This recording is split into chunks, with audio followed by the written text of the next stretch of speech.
And to shed more light on the ICC warrant, the decision which is unprecedented against a Western state, we are very much delighted to have with us by phone journalist from Jordan, or Jordanian journalist Ramzy Khoury. A very good afternoon to you, sir.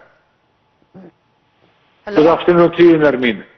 Sir, before going into the details, what was your reaction? I mean, is it only better late than never, or the ICC warrant or decision should be considered as a positive issue and it's going to have its positive impact on the Israeli genocide war, which already surpassed 13 months of genocide against the Palestinian civilians? It's a very, very important step for the sake of the health of the international law and international community. I'm not sure if this decision is going to have a direct and immediate impact on the ongoing genocide that is going on in Gaza or the war on Lebanon. However, it is vital that so many countries have come out in support of the decision of the criminal court, and they are saying that they will uphold the decision. What that means is that if Netanyahu or Gallant ever come into the country, or even try to cross through the air of that country, there will be consequences. And this is extremely important, and the reason is because over the past years, we've seen the international law and international institutions totally crippled in the face of United States of America vetoes, or inaction on the part of the international community that is watching a genocide and doing absolutely nothing to stop it.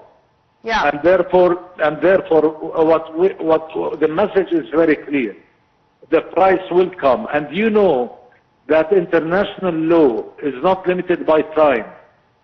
What that means is that 20 years from today, war criminals can still be standing in front of court and they can be punished. Milosevic, I think he waited until decades until he was sanctioned for what he has done.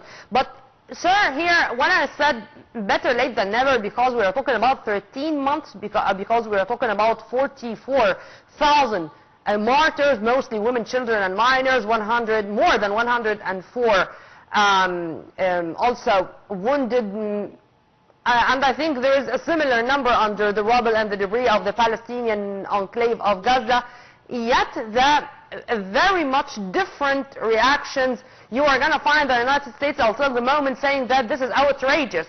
And you are going to find others saying it's going to be a binding decision. How do you see the variety of reactions? Your point is very important. It took them a very long time to come to that decision. It doesn't usually take that long from the minute that the Prosecutor General of the Criminal Court issued arrest warrants, that the judges of the court would actually endorse it and issue arrest warrants. But it did take 3 months. You are 100% right. And the reason is because of all of the American pressure that was exerted on the court judges. And with all honesty, a lot of people lost hope. They lost hope that these judges will actually act as judges and uphold the law. And we've lost, and we started losing hope regarding the other major case that was raised by South Africa and many countries supporting it, at the ICC, the international court. And we started worrying that maybe there is no international law. Yeah. That maybe it is true that if you are a friend of America, then these courts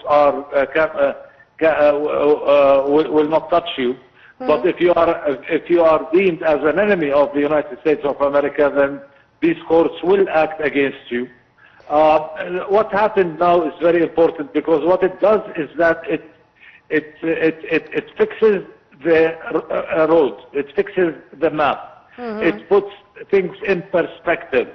I want to also say, why is this very important? Because this is not limited to Netanyahu and Gallant.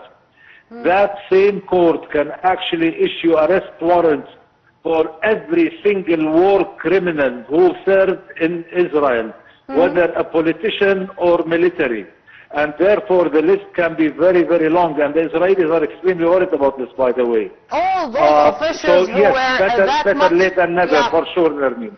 All those of Israeli officials who unfortunately released irresponsible accusations and irresponsible statements which did nothing but fueling the conflict and which can drag the whole region into a regional war. But sir, how can the Arab diplomacy in general, the Arab League in specific, make the best use of the ICC decision? The Arabs must unite on one position. If you want to do business with us, Mr. Trump, because now we have a new administration at the United Nations, in the United States. And this new administration, by the way, is packed with very ardent and hardline Zionists. Trump is appointing them again. So this is, again, we're seeing it's deja vu. We've seen this before, we're seeing it again. So the Arab world must come out and say, you want to do business with us, you want good relations with the Arab countries, you really need to be just when it comes to the Palestinian-Israeli issue. You cannot be one-sided on this issue. And if the Arabs don't do this, then we are just going to see same of the same happening over and over and over again.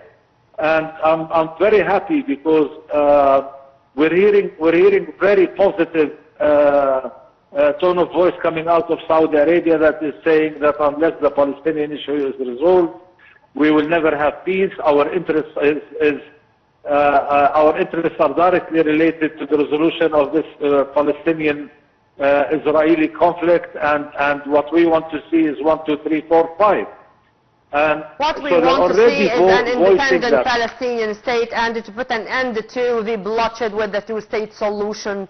Well, we hope that this is going to happen on the ground, and let's cross our fingers that this is going to happen soon. Mr. Ramzy Khoury, thank you very much for your input, sir, and have a very good afternoon.